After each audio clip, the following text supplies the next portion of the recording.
أعوذ بالله من الشيطان الرجيم. بسم الله الرحمن الرحيم. الحمد لله رب العالمين، والصلاة والسلام على خير الورى النبي المصطفى محمد صلى الله عليه وآله، صلاة دائمة نامية زاكية لا انقطاع لأبدها ولا منتهى لأمدها. اللهم صل على محمد وآل محمد. السلام عليكم مشاهدينا الأفاضل ورحمة الله وبركاته. أينما كنتم نرحب بكم أجمل ترحيب من على شاشة قناة القرآن الكريم ضمن مجموعة قنوات كربلاء الفضائية، ونقدم لحضراتكم وعلى الهواء مباشرة حلقة جديدة من برنامج مقاصد السور. مشاهدينا الأفاضل، عنوان حلقتنا لهذه الليلة مقاصد من سورة مريم عليه السلام. تتحدث السورة عن قصص زكريا ومريم والمسيح ويحيى وإبراهيم وإسماعيل وإدريس وبعض آخر من كبار أنبياء الله عليهم السلام، كما تتحدث عن القيامة وكيفية البعث ومصير المجرمين وثواب المتقين، وتشير إلى نفي الولد أو الولد عن الله سبحانه وتعالى ومسألة الشفاعة.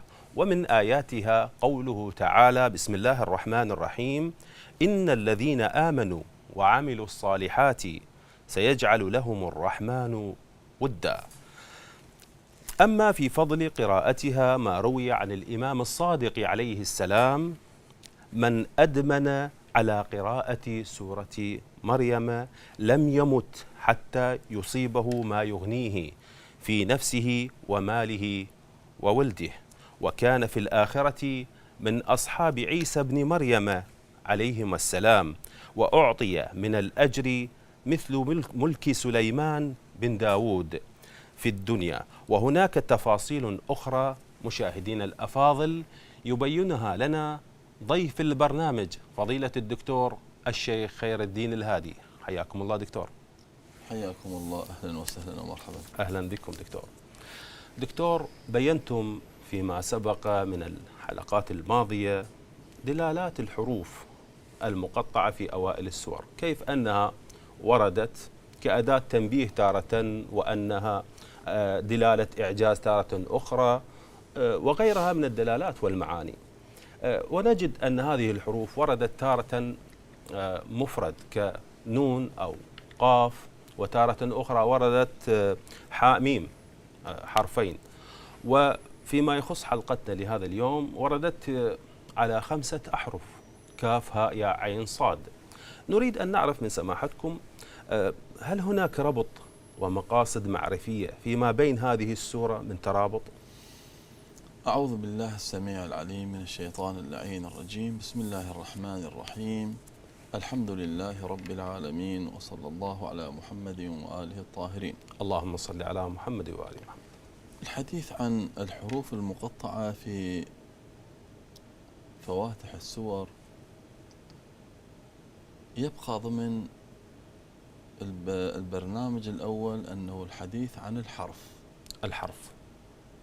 فإذا انفرد الحرف أو جاء مثنى أو جاء جمع، نعم، فلا نذهب باتجاه أن هناك ربط بين حرف وحرف. جيد.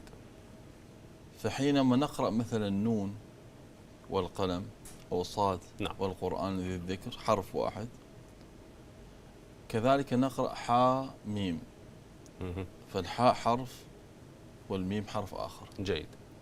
وحينما نقرأ كاف هاء ياء عين صاد، فنقرأ كاف حرف، نعم، وهاء حرف، وهكذا بقية الحروف. أي أنه ليس هناك ثمة ترابط بين حرف وحرف من جهة أن تشكيل هذه الحروف يمكن أن تقرأ على أنها كلمة. كل حرف من هذه الحروف يمثل حالة لنفسه. أحسنتم. طيب. حالة بحد ذاتها. بمعنى نعم، أن هذه الحروف مجتمعة تبقى ضمن عنوان حرف ولا تكون كلمة. جيد. في العربية عندنا أن الحروف فاقدة للدلالات للمعاني. المعاني عندنا تتشكل حينما تكون هناك كلمات، وأقل الكلمة حرفين. جيد. ما عندنا كلمة أن تكون أقل من حرفين. فبالتالي اليوم حينما نقرأ كاف هاء ياء عين صاد، نقرأ على أننا نواجه 5 أحرف، 5 أحرف وليست كلمة واحدة. ليست كلمة، نعم. وبمعنى منعزلة. أنه تبقى ما ذكرناه في الحلقات السابقة في قضية الحروف في فواتح السور هي أيضا قائمة في مقدمة سورة مريم أيضا. يعني لا ربط بين لا ربط بين هذه الحروف. نعم. نعم في تفاسير، وهناك أيضا بعد آخر، بعد تأويلي، أن هذه الحروف ترمز لأمور كثيرة متعددة. نعم.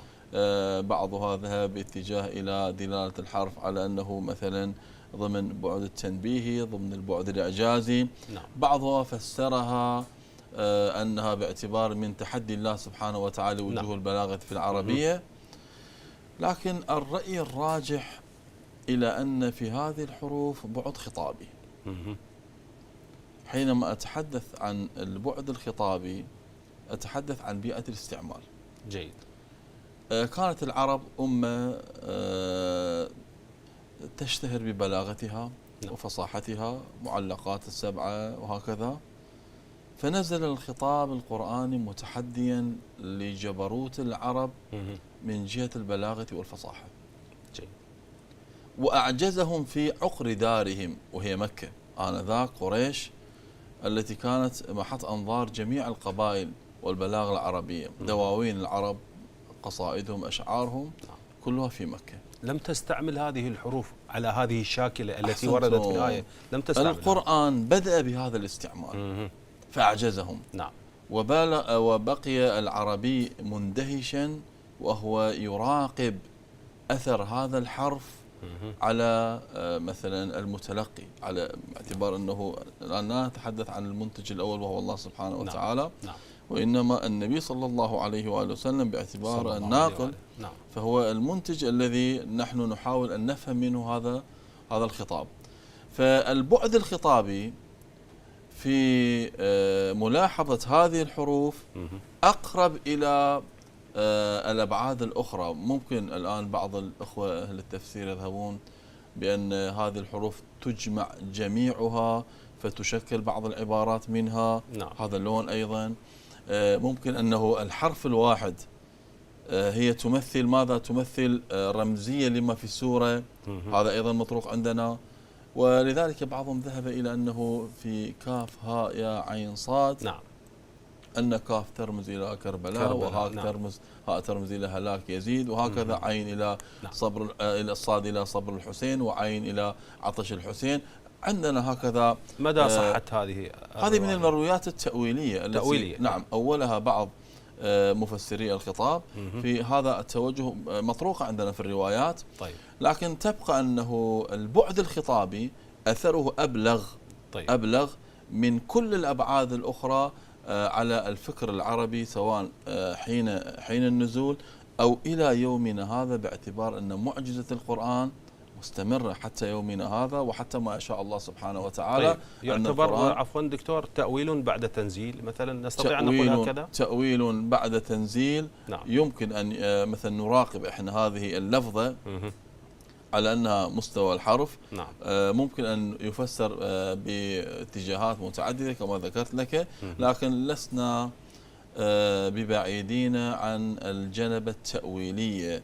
والجنبة التأويلية تحمل كثير من الخصوصيات التي قد أقبلها أنا ولا تقبلها أنت، وهي متعلقة بجوانب عقائدية، بجوانب فلسفية، جوانب متعددة أخرى كثيرة. نعم. تبقى القضية الأساسية أن هناك تحد واضح في القرآن الكريم للعربي على وجه الخصوص، وهذا التحدي ممتد على أن يأتوا ب10 سور، مثل على أن يأتوا بسورة، على أن يأتوا الآن بآية. نعم. وفي بعض السور هذه الحروف هي آيات. نعم.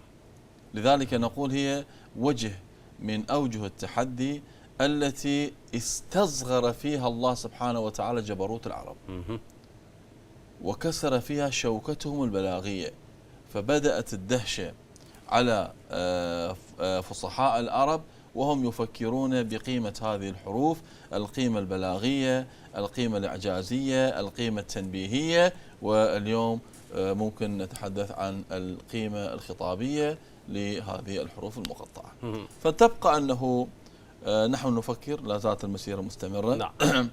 وأيضا هناك روايات هي ليست ببعيدة عن أجواء المعصومين، والتفسير المناسب للقرآن الكريم قد يختلف من عصر إلى عصر.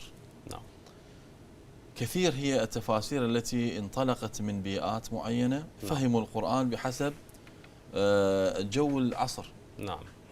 العصر في كل زمان نعم له هناك تفسير. مناسبة، هناك ملائمة. فنقول نحن في عصر الظهور إن شاء الله قد نفهم هذه الحروف فهم آخر مختلف عما سبقنا إليه الآخرون. وقد نجد بعض الملحوظات أو بعض الآراء التي تطرق إن شاء الله في عصر الظهور مختلفة تماما عن العصور السابقة، باعتبار أنها تأتي منسجمة مع ضوابط ومع مستحدثات ومع التطور الحاصل في هذا العصر. أحسنتم دكتور. في الآية القرآنية لا يعلمه إلا الله والراسخون في العلم. قد تكون ولا يعلم تأويله إلا الله والراسخون في العلم. أحسنتم. قد تكون هذه الرموز يعني دلالات وإشارة من الله سبحانه وتعالى إلى النبي صلى الله عليه وآله، وفيها أيضا مقاصد. لكن ما أود أن أقوله، هناك من قال أن هذه الحروف كما في تستخدم، يعني مقولة يعني مطروحة للنقاش، أنها هناك في النظام العسكري يستخدمون التشفير، شفرات بين آمر الوحدة ومن تحت أمرته. هل لها صحة في موازين التي ترونها؟ أنا ذكرت لجنابك وللسيد المشاهد الكريم أنه بعض الآراء عندنا أن هذه الفواتح وهذه الحروف في فواتح السور هي تضمنت ما في السورة، تضمنت كمفتاح للسورة التي تأتي بعدها. لذلك هناك عندنا قراءة للحروف في العربية، وجاءت في ملحوظات مثلا الجرجاني ومن جاء بعده دلالة الحروف. الحروف لها رمزية من جهة التعداد ومن جهة مثلا آثارها، فلها رمزية، وهذه الرمزية مطروقة عندنا في الكتب العربية بشكل يعني ملفت للنظر. لذلك حتى هؤلاء حينما فسروا هذه الحروف فسروها بالمقدار الذي توقفوا عليها ضمن حدود البيئة والاستعمال. أنا أتصور أن هذه الحروف لها قيمة أعلى من هذه التصورات. جيد. بحكم قراءتنا لهذه الحروف تجد أنها بليغة، وأنها تشد أسماع المتلقين حين الانطلاق بهذه السور القرآنية. كتنبيه لحدث أو خبر عظيم ممكن يكون في ذلك. لذلك أنا أتوجه إلى أنه نترك الأمر إلى البعد الخطابي. هناك بعد خطابي لهذه الحروف المقطعة، وهي الأقوى ضمن مفاهيمنا في هذه العصور. أنه تبقى ضمن أجواء البعد الخطابي، الأبعاد الخطابية، باعتبار تكون مؤثرة، فليس للحرف دلالة ومعنى، ولكن له قوة وأثر. أحسنت، الله يرحمه. جزاك الله خير. دكتور، قوله تعالى في الآية الرابعة: بسم الله الرحمن الرحيم، قال ربي إني وهن العظم مني واشتعل الرأس شيبا. لماذا وردت مفردة واشتعل؟ لماذا لم تأتي وصار الرأس شيبا؟ ألا تختص مفردة واشتعل خاصية النار؟ الأمر الأول، نحن نتحدث في هذه الآية عن إنسان كان قوامه القوة، وكان يتصور أنه هو الأقوى. القرآن يصور لنا هذا المشهد على أنه ماذا؟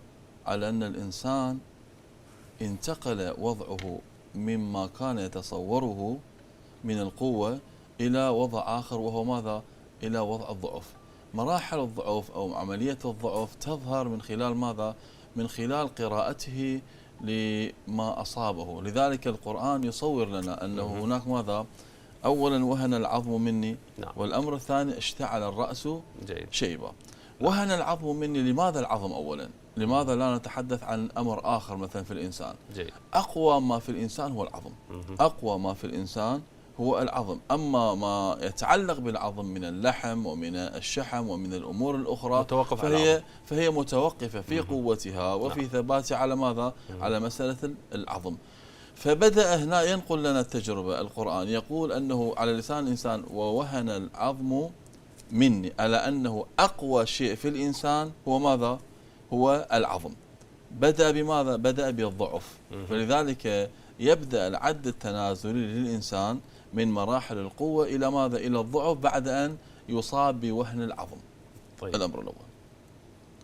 حينما نتحدث مثلا عن الشيب، ورد عندنا في 3 موارد في القرآن الكريم. واشتعل الرأس شيبة، يبلغ الولدان شيبة مثلا. نعم. يشيب يوم يصير الولدان شيبة. نعم.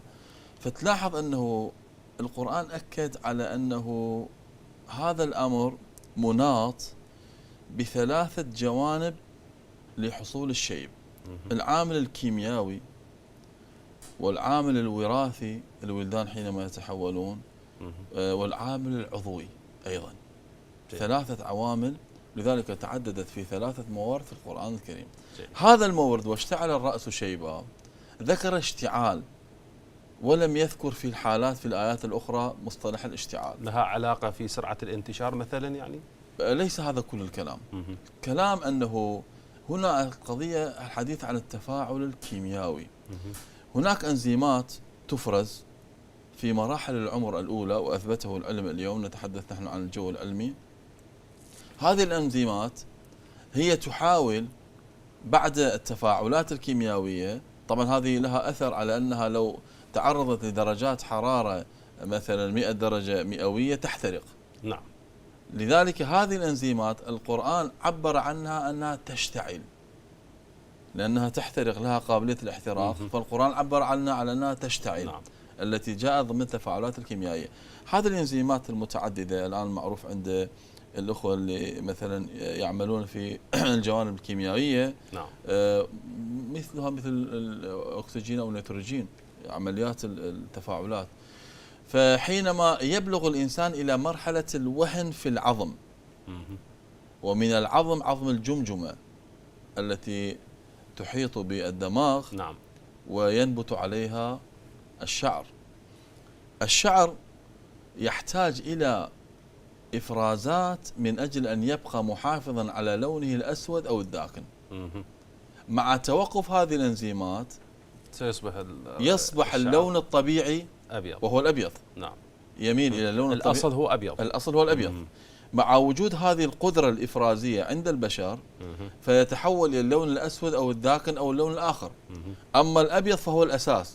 حينما نصاب بالضعف في سائر موارد الإنسان، نصاب بالضعف، أقوى شيء هو ماذا؟ هو العظم. نعم. ضعف عندنا العظم. نعم. فيبدأ ماذا؟ فيبدأ كل الأمور الأخرى متعلقة هي تضعف أيضا، من ذلك الإفرازات. نعم. حينما تتوقف عملية الإفرازات، هذه المادة السائل التي ليس لها لون أيضا، هي أثقل من الماء، لكن هي تكون على بشرة الرأس، وهي تتفاعل تفاعل كيميائي من أجل إفراز بعض المواد لتبقى الألوان سوداء أو داكنة. نعم. فحينما نصاب بالضعف تتوقف عملية الإفرازات هذه، وبالتالي ماذا؟ وبالتالي يعود الشعر إلى لونه الطبيعي وهو الأبيض، وهو اللون الأساس بالنسبة للشعر. نعم. وهي تكشف عن البعد الحقيقي في الإنسان وهو الضعف. نعم. خلق الإنسان ضعيفا. نعم. لكن نحن لا نتصور الضعف إلا بعد وجود إمارات. من هذه الإمارات أنه البدن تشعر أنت بالأوجاع، بالآلام، تشعر أنت، هذه كلها أيضا نتصور مع العلاج على أنها قد تستقيم. لكن حينما تبدأ مظاهر البياض على ألوان الشعر، وعلى أن لا يكون من البعد الوراثي. اليوم احنا عندنا مثلا الآن قضية وراثية، لون الشعر الأبيض مثلا، أنه بعض الناس أصلا هم فاقدين لشيء اسمه مثلا إفراز هذا الأنزيم، فتجدهم ماذا يعيشون ضمن هذا اللون الأبيض وهم صغار. نعم. هذا لا نتحدث عنه في هذه الحلقة، نتحدث عن الإنسان الطبيعي الذي كان له القدرة على إفراز هذه الأنزيمات حتى قريب ل40 سنة من عمره. حينما بدأنا بالمرحلة الجديدة من أعمارنا، مرحلة الضعف، وهن العظم مني، بدأت كل ما يتعلق بأجسادنا بالضعف. من ذلك أنه تتوقف بعض الأعضاء عن فرز الأنزيمات التي من شأنها أن تغير ألوان الشعر. لذلك القرآن ذهب باتجاه ماذا؟ باتجاه واشتعل، وليس باتجاه وصار. لماذا اشتعل؟ لأن هذا الأنزيم الذي يقوم بهذه العملية يتعرض لعملية كيميائية، وله القابلية على الاشتعال، له القابلية على الاشتعال كما أثبت العلم الحديث. لذلك في تعرضه لدرجات الحرارة الشديدة ممكن تكون مؤثرة وتتسبب بالإحراق أو الاحتراق. وهذا الجو إذا أردنا أن نكشف أكثر نقول أنه كشف عن بعد إعجازي كبير في النص القرآني، وهو أنه استعمال هكذا مصطلحات دفع الإنسان للبحث عن لماذا اشتعال؟ نعم. ولماذا مثلا اختيار أنه وهن العظم؟ طيب لماذا لا نتحدث عن أعضاء مثلا أخرى في جسم الإنسان؟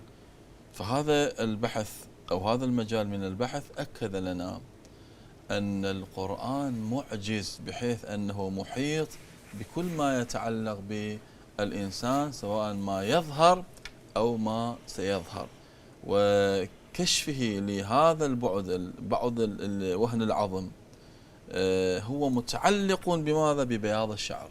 نعم. لأنه بعد أن أصيب بالوهن فصار إلى ماذا؟ فصار إلى بياض الشعر، وبياض الشعر لا يكون إلا بعد توقف العلاج أو الهرمون أو الأنزيم الذي كان ماذا؟ الذي كان يعمل على تغيير لون الشعر. فحينما ضعف الإنسان توقف عنده الإفراز، وهو أيضا دليل ضعف. نعم. فبدأ اللون الحقيقي للإنسان وبدأ إمارات الضعف. من ذلك هو الشعر الأبيض الذي لا يستطيع منكر الشعر الأبيض أنه وصل إلى مراحل من الضعف بعد قوة. وهذه مهما تطور العلم يعني لا تصل إلى مرحلة إعادة هذه الإنزيمات إلى حالها الطبيعي مثلا؟ الحديث عن هذا الموضوع حديث عن بعد علاجي. البعد العلاجي ماذا؟ مثل ما اليوم احنا عندنا سائر الأعضاء ممكن تتلف أو تصاب بالضعف. نعم. فيكون هناك ماذا؟ هناك علاج. الحالة الطبيعية أن نذهب بهذا الاتجاه، لكن الآن نقص الكالسيوم في العظام يتسبب بماذا؟ بهشاشة العظام. أحسن. وضعف وأوجاع وآلام. ممكن نغذي العظام بالكالسيوم فتكون الحالة ماذا؟ حالة طبيعية. الشعر أيضا الآن هذا اللون يمكن أن يغذى، لكن الآن عمليات البحث مثلا جارية، توصلنا إلى بعض النتائج، توصلنا إلى بعض الأنزيمات على سبيل التغذية، على سبيل آخر ممكن البحث قد يصل العلم. نعم أن نصل إلى أننا نعم. نستطيع أن نغذي الجسم بهكذا أنزيمات عبر أجهزة مختلفة. نعم. وبالتالي حينما يتوقف هذا الجانب تتوقف البنكرياس، نصاب بعلة السكري. نعم. أو يضعف فنصاب. نعم. يغذى بمجموعة من الحقن، بمجموعة من العلاجات، فممكن يكون هناك ماذا؟ علاج للحالة السكرية. فكذلك الشعر وكذلك غيره من الجوانب الأخرى. دليل ماذا؟ دليل ضعف أولا، ثانيا عامل مساعد نحو البحث لأن نبحث عن الحلول. أحسنتم. في بعض الروايات وردت يعني مضمونا قد تكون هذا الشيب رسل الموت، هكذا بعض الروايات وردت. الحديث عن الرسل هي كثيرة. نعم. لا نقول رسل الموت، وإنما نحن نتجه من اليوم الأول الذي وجدنا فيه، نتجه نحو يوم اسمه الأخير. وأطول يوم في عمرك هو اليوم الذي تلد فيه. ويبدأ عندنا العد التنازلي. العد التنازلي يبدأ ويحمل معه رسائل متعددة، بعض الرسائل تنبيهية، بعض الرسائل إرشادية، بعض الرسائل من ذلك ما يصاب الإنسان.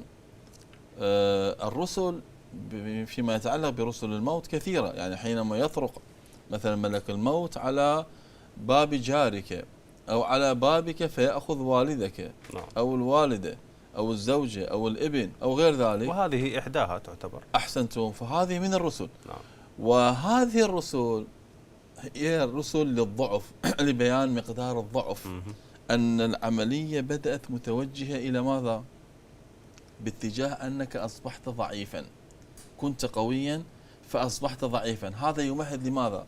يمهد لأن تستعد أنت لوضع جديد، لأن تشعر بالضعف. وعادة الإنسان حينما يشعر بالضعف فيتوجه إلى الله سبحانه وتعالى لأنه القوي، فيحاول أن يستمد قوته بعد ضعف من قوة الله سبحانه وتعالى. فترى أنه الذين يبلغون هكذا مراحل هم الأقرب إلى الله سبحانه وتعالى. لذلك أنا أقول أن تغيير لون الشعر من الأسود إلى الأبيض واحدة من نعم الله سبحانه وتعالى التي تعيد بالإنسان إلى حقيقته وتعيده إلى ربه. أحسنت، جزاك الله خير. دكتور، قوله تعالى في الآيتين 70 والحادية 71 ثم لنحن أعلم بالذين هم أولى بها صليا وإن منكم إلا واردوها إلا واردها كان على ربك حتما مقضيا. المقصد وإن منكم إلا واردوها، يعني كون العبارة وردت هنا بصيغة الجمع، هل الجميع وارد هذه يعني المقصود بها هنا جهنم والعياذ بالله؟ الأمر الأول دعني نتحدث عن الآية السابقة بمعنى صلية. نعم. لماذا اختار القرآن هذه اللفظة؟ جيد. يتحدث عن أهل جهنم. القرآن في هذا الخطاب يتحدث عن أهل جهنم قبل أن أتي إلى قضية واردها. نعم. لكن اختار اللفظة الصلية لبيان ماذا؟ لبيان أن أهل جهنم لكل منهم استحقاق. طبقات، بعض يعني أهل مثلا من جهة الطبقات عندنا 7 أنواع من جهنم. نعم. 8 من الجنان و7 من جهنم. نعم. فهذا الإنسان الظالم أي طبقة يستحق؟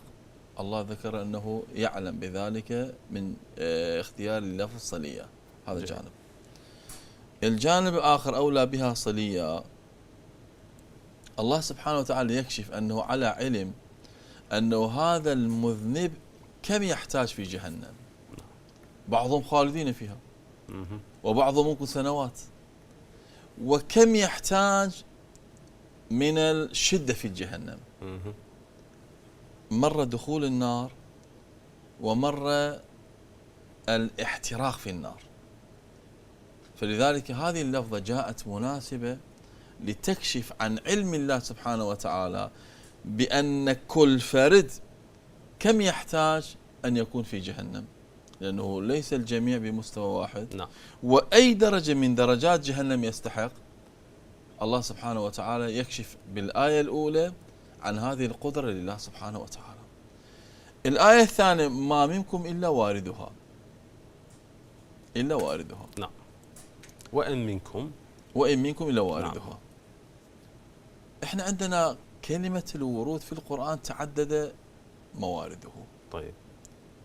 فلما ورد ماء مدين بماذا معنى؟ بمعنى شرب وصل، أشرف. نعم. أشرف على ماء مدين. نعم. بعض التفاسير ذهبوا إلى أنه وإن منكم إلا واردها على أنه الجميع وصل إليها، الجميع داخل فيها. طيب. بعض التفاسير. نعم. هنا يتقاطع أو تتقاطع الرؤية مع ماذا؟ مع البعد العقائدي. الإنسان المؤمن الله سبحانه وتعالى كرمه. نعم. بل هناك عندنا رواية أن جهنم تخفت قوتها وإشعاعها، إشعاع نارها من نور وجه المؤمن. نعم. من نور وجه المؤمن. نعم. يعني النور وجه المؤمن أقوى من إشعاعات جهنم. الله. إذن كيف نربط بين هذا اللون من الخطاب وبين عقائدنا؟ إذن الآن نحتاج إلى قراءة ثانية إلا واردها بهذه اللغة التي فهمها بعض المفسرين أنه الجميع يرد ماذا؟ يرد جهنم. هذا يتقاطع مع عدالة السماء، أحسنت، يتقاطع مع وصف المؤمنين في القرآن الكريم على أنهم على درجة من الكرامة. لذلك بعض المفسرين حاول أن يوجه الخطاب بطريقة أخرى. ماذا قال؟ قال نعم الجميع يرد النار، لكن بعضهم لا يحترق في النار، كما في مثلا قصة إبراهيم عليه السلام. آية قرآنية أفيضوا علينا عندما يرون أهل نعم جهنم، فلما رأى أهل الجنة. نعم أفيضوا علينا مما أفاض عليكم الله سبحانه نعم وتعالى من نعمه سبحانه وتعالى. نعم. ذهب بعض المفسرين أنه المؤمن أيضا يدخل النار، لكن النار لا تؤثر فيه، بل أنها تنكمش لأن هناك نور كبير للمؤمن. هذا أيضا موجود بين المفسرين. نعم. ولا أجد أن هذا التفسير مناسب. نعم. لأنه القضية ليست متعلقة بالعذاب قدر ما هي متعلقة بالكرامة. أنه إذا ألقي المؤمن في النار فهذا بحد ذاته ماذا؟ بحد ذاته ينفي العدالة لله سبحانه وتعالى. ليس هذا فحسب، وإنما بحد ذاته يخدش في مقامات المؤمنين عند الله سبحانه وتعالى، خاصة على درجة الأنبياء والأولياء. نعم. لذلك يمكن أن نقرأ كما يذهب بهذا الاتجاه صاحب الميزان، أنه إلا واردها أنه يرد فيرى ما في النار، يكون على مشارف النار. نعم. فيجد ما في النار. هذا إلى أولا وجه مقبولية، لأنه المؤمن لا يتعذب وإنما يرى من يتعذب في النار. نعم. الأمر الثاني إلى أثر آخر على المؤمن، أنه ليدرك أن الله سبحانه وتعالى فضله وميزه حينما أبعده عن نار جهنم. الآن من الذي يشعر بقيمة الصحة؟ المريض. نعم. السقيم. نعم. السقيم يشعر بقيمة الصحة. بعض الناس الله سبحانه وتعالى رزقهم الصحة والعافية، وتأتي إليه في اليوم الثاني فتسأله يقول لا جديد، وكأنه ما بين يديه من الصحة والعافية والساتر هذا كله ليس من النعم. أهل الجنة حينما يردون النار أي يشرفون عليها ليحسوا بملذ ويجدون أهل النار كيف يتعذبون. نعم. يدركون ما أعده الله سبحانه وتعالى للمؤمنين من المقامات العظيمة. لذلك نقول ماذا؟ نقول في الورود فائدة، لكن لا بمعنى أن الورود هو دخول النار. لا ينسجم قطعا في جميع العقائد عندنا أن المؤمن يدخل إلى النار بعنوان معذب أولا، أو أن المؤمن يدخل إلى النار ليتعرف على النار، أو أن المؤمن يدخل إلى النار ليكتشف ما في النار. هذا غير مناسب لمقامات المؤمنين، وبالتالي قد يخدش حتى عدالة السماء، عدالة الله سبحانه وتعالى. فممكن أن نتفق مع من ذهب على أن الورود هنا بمعنى أن يشرف على النار. وهناك حوارات قرآنية بين أهل النار وبين أهل الجنة. أفيضوا علينا مما أفاض الله عليكم من النعم. فبمعنى أنه هم ليسوا معهم في النار، هم في مكان آخر يتنعمون بنعم كثيرة، فهؤلاء يطلبون ماذا؟ من هذه النعم التي أنعم الله سبحانه وتعالى بها على أهل الجنة. لذلك نقول الورود لا بمعنى الدخول، ولا يتناسب مع فحوى الخطاب القرآني. الورود أقرب ما يكون إليه هو أن المؤمن يشرف على نار جهنم، يشرف على نار جهنم. نعم. فيرى أهل جهنم كيف يتعذبون، وحينئذ يدرك عظمة الله سبحانه وتعالى ويستشعر عدالة السماء، أن الله سبحانه وتعالى بماذا عذب هؤلاء؟ بذنوبهم. وبماذا أكرم هؤلاء؟ بفضائلهم، بإحسانهم. فيدرك أن الله سبحانه وتعالى يدرك على نحو اليقين، لا على مستوى الظن الذي يعيشه الآن أكثر الناس. يدرك حينها على مستوى اليقين، على نحو اليقين، أن الله سبحانه وتعالى كانت كلماته حقا. وإن كان المؤمن يشعر بذلك وهو في الدنيا على أنه يعيش في نعمة الله سبحانه وتعالى، ويعتقد أن كل صادر من الله تبارك وتعالى أو من النبي الأكرم صلى الله عليه وسلم هو حق واقع. لكن تبقى القضية على حقيقتها الواقعية في مشهد يوم القيامة، حينما يمتاز أهل النار ويمتاز أهل الجنة. حينما يعيش أهل النار في نارهم ويعيش أهل الجنة في جنتهم.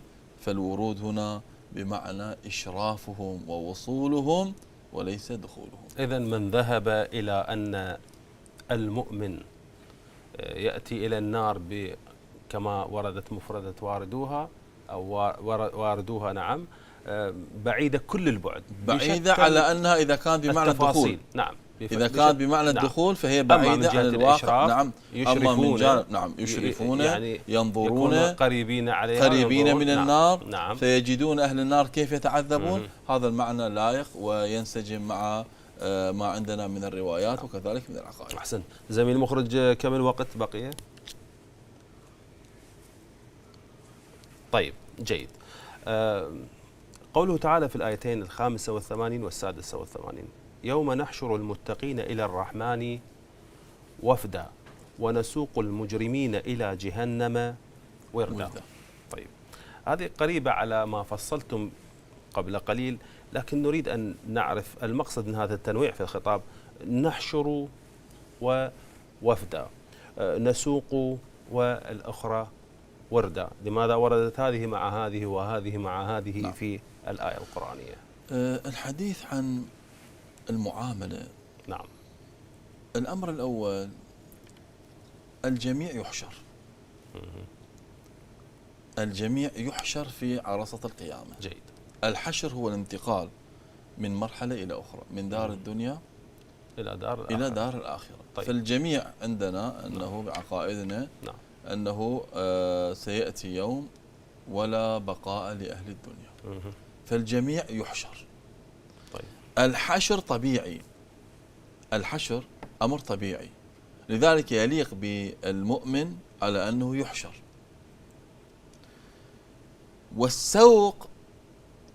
والسوق نعم. بعد الحشر، حينما يجتمع أهل القيامة فهناك من يساق بمعنى أنه يقاد. نعم. أي أنه غير راغب. أي أنه غير راغب. جيد. فيضطر إلى أن يدفع.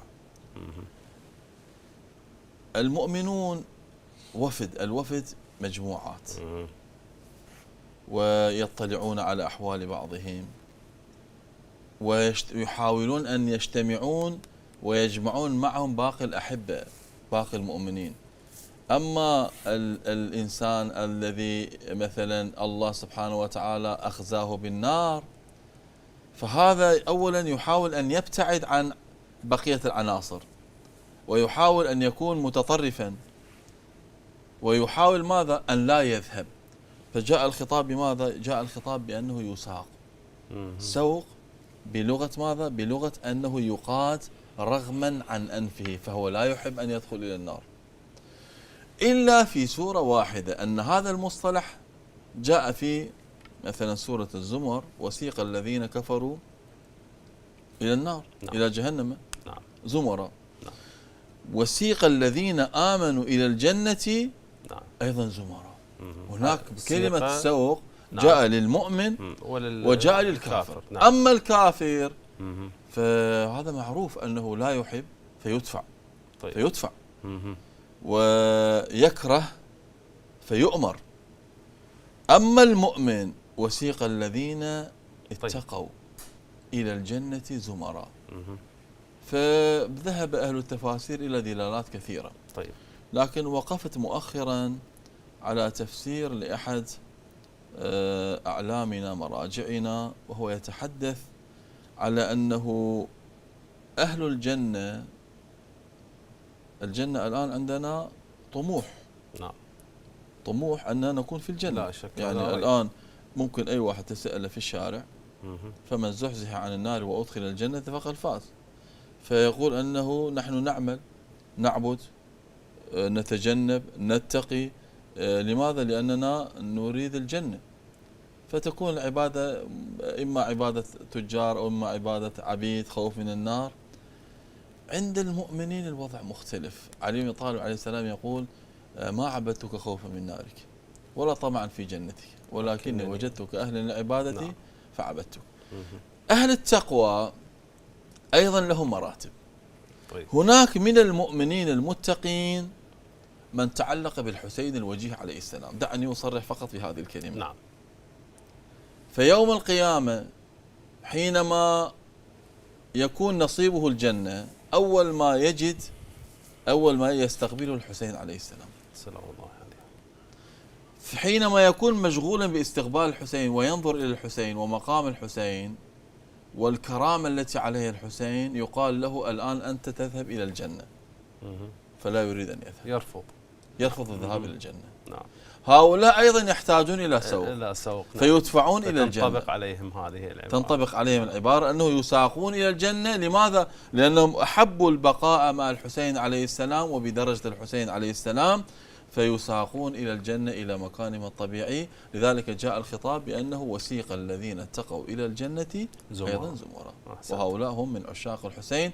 نسأل الله سبحانه وتعالى أن يجعلنا وإياكم إن شاء الله منهم. اللهم آمين. اللهم اجعلنا من أهل الجنة ومن الوافدين إليها. جزاكم الله خير الجزاء دكتور. بارك الله فيكم. شكرا لكم. مشاهدينا الأفاضل، في ختام هذه الحلقة لا يسعني إلا أن أقدم لكم جزيل الشكر وفائق الامتنان لحسن إصغائكم. إلى أن نلتقيكم في الأسبوع المقبل إن شاء الله. أستودعكم الله والسلام عليكم ورحمة الله وبركاته.